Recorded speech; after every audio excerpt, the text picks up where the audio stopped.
When we talk about the central retinal artery occlusion, we're talking about the basic major blood supply, which is basically supplying the retina. Now, retina is a very important structure that is playing a pivotal role in the vision of a person. So, if it is affected by any way, whether it is the nerve supply that we've already discussed, one of the reasons of the sudden painless vision loss is the optic neuritis. So over here, if it is affected in a way in which the blood supply to the retina is affected, even then the vision of the person is affected in quite a severe way. And again, the visual loss in this manner is again painless, and again it is of a sudden kind in this way.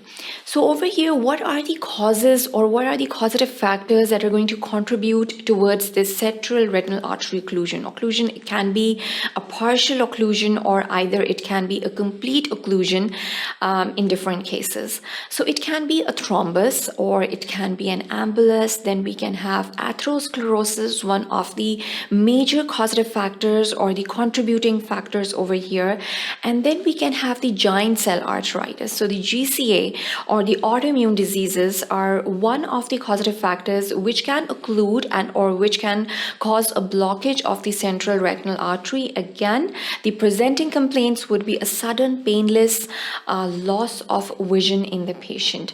So the differential again is very important. When we talk about a sudden painless vision loss in a patient, what are the other differentials that we have to keep in our mind? Starting right from the front, it can be the lens that can be involved, it can be the cornea, but usually the corneal inflammations or the keratitis are slightly painful. So that is one of the distinguishing factors. And then the anterior chamber can be involved, or either it can be the macular degeneration or the retinal detachment. So these are the different differential diagnoses that we have to keep in mind whenever we have a patient who presents to you either in the emergency department or in the outpatient departments and is giving you a history of sudden painless vision loss. So over here, one of the causes that you have to keep in mind is the central retinal artery occlusion.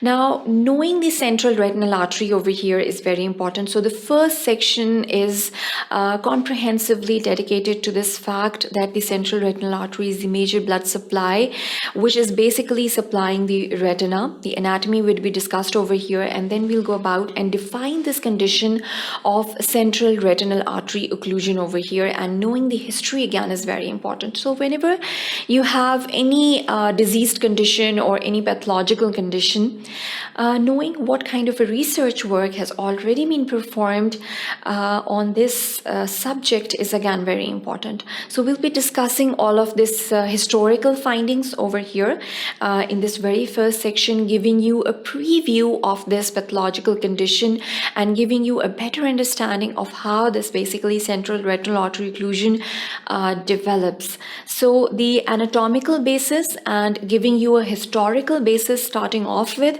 is very important over here in this very first section. So ophthalmic artery. Ophthalmic artery basically gives off a first branch of the internal carotid artery. It's basically the first branch of the internal carotid artery. When we look at the root of the internal carotid artery, it is basically passing the triangles of the neck and is not giving off any branches inside the neck, or it is not supplying any structures in the neck. Then it goes on and enters the facial structures, but still it is not going to give off any branches. And the first branch that it is going to give is the ophthalmic artery, that is towards the orbital structures or towards the retina. So this ophthalmic artery, it enters the orbit underneath the optic nerve and through the optic canal over here. And this course is important because all of this course can be involved. Either it can be a traumatizing damage towards this ophthalmic artery. Even in that case, any trauma or any way in which this artery is severed it can again lead to the hindrance of the blood supply to the orbital structures, and that again can lead to the visual loss in that person. So knowing this, this whole course of the artery is very important. How does it enter and where is the entry point inside the orbit is the mainstay over here. It is basically entering through the optic canal along with the optic nerve. So this is very important, and the first intraorbital branch of the ophthalmic artery enters the optic nerve almost 8 to 15 millimeters behind the globe to supply the retina. So over here, it is basically just giving you an explanation how it is entering the orbital structures and how it is basically giving the supply to the retina. Knowing this course is important again because any blockage throughout the course can lead to the hindrance to the blood supply to the retinal structures.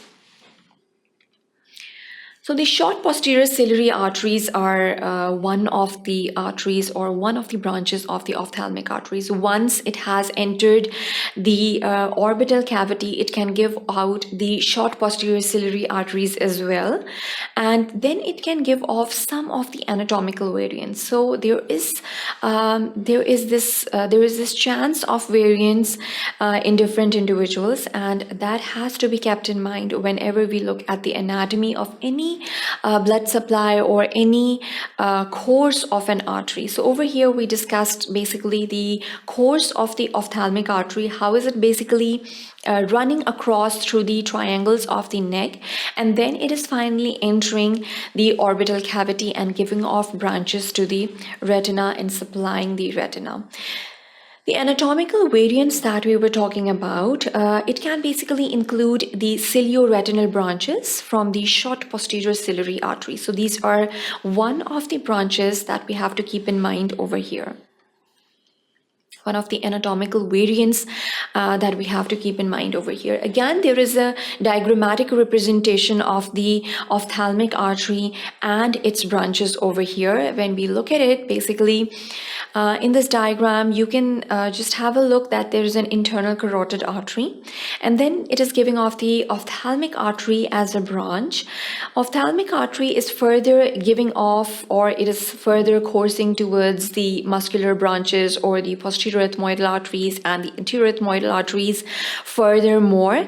And towards the right, we can see that it has its lacrimal branches, it has its centralis retinal branches over here. So this is the major blood supply which is affected when we say that there is an occlusion of the central retinal artery and it's affecting the visual field of a person or the visual clarity of a person, and there is a sudden loss of vision in that particular person. These are the branches of the ophthalmic artery that are basically affected in this particular case when we talk about them. So this is basically a diagrammatic representation, and just to enhance the understanding of the ophthalmic artery, the course of the ophthalmic artery, and then furthermore its branches and in its anatomical variants that can be present in a particular person. So how do you go about and define this central retinal artery occlusion? It's basically an abrupt diminution of the blood flow through the central retinal artery, and then this is basically severe enough to cause ischemia of the inner retina. So when we have a look at the histological structure of the retina, there is basically it can be divided into three portions. The most important portion is the inner retina, and if it is affected, then the vision of the person can be affected. So over here, as you can see, there is a neovascularization of the disc over here, or there is a cotton wool appearance, or there is these cherry red spots that can be identified on fundoscopy. And usually this fundoscopy is performed after the dilatation of the pupils, and when it is performed, these are the findings that can be visualized, and these are some of the confirmatory findings for the central retinal artery occlusion. So the basis or the highlights of this definition is that the inner retina should be affected due to the occlusion of this artery. If it's only the outer retina it's affected, then it cannot be categorized as the central retinal artery occlusion in this particular case. So it occurs when the blockage is within the optic nerve substance itself. So this is again very important that the optic nerve should also be involved in these cases whenever we talk about the central retinal artery occlusions in these cases. The site of obstruction generally is not visible on ophthalmoscopy. It's again very important just to have a look at these things, that the site of obstruction generally is not visible on ophthalmoscopy because the site of obstruction is not visible because on ophthalmoscopy it is the retina that we are visualizing. It is not the arteries, or the ophthalmic artery even cannot be visualized on ophthalmoscopy or on fundoscopy. What are the different other kinds of tests that can be performed to visualize this occlusion is the FFAs. We can perform the immunofluorescence techniques, and then we can perform the OCTs in these cases just to visualize the obstruction or the area which is obstructed or occluded in these cases of the central retinal artery occlusion that we're talking about. The branch retinal artery occlusion is one of the variants of again the same condition. It's also abbreviated as BARAO, and it is again one of the causes of the sudden visual loss. If it is severe enough to involve the inner retina, then again it is going to affect the vision of the person, and then it can be one of the differentials when we have to consider the differentials of a person in which there is a painless sudden loss of vision. Either it is of a unilateral kind or either it is of a bilateral kind. We have to consider in the differentials this BRAO, and then we have the CRAO, that is the central retinal artery occlusion in this particular case that we're talking about. When we look at any pathological condition, we have to go through the research work that has already been performed and what are the different other spaces that can be fulfilled by the other researchers that can be performed by the upcoming scientists. So knowing the history of any pathological condition and the different scientists who contributed towards the findings of this particular condition is very important, is very significant. So when we look at this central retinal artery occlusion, it's basically an embolic event to the central retinal artery in a patient with endocarditis. So one of the causative factors can be endocarditis. If the patient had a history of fever in the past week, we can suspect endocarditis in that particular patient, or if he or she is a diagnosed case of endocarditis, then the central retinal artery occlusion can be one of the sequel events in that particular patient. So it's very important to make the person aware who is suffering from endocarditis that this particular complication can arise from this endocarditis or this particular pathological condition itself.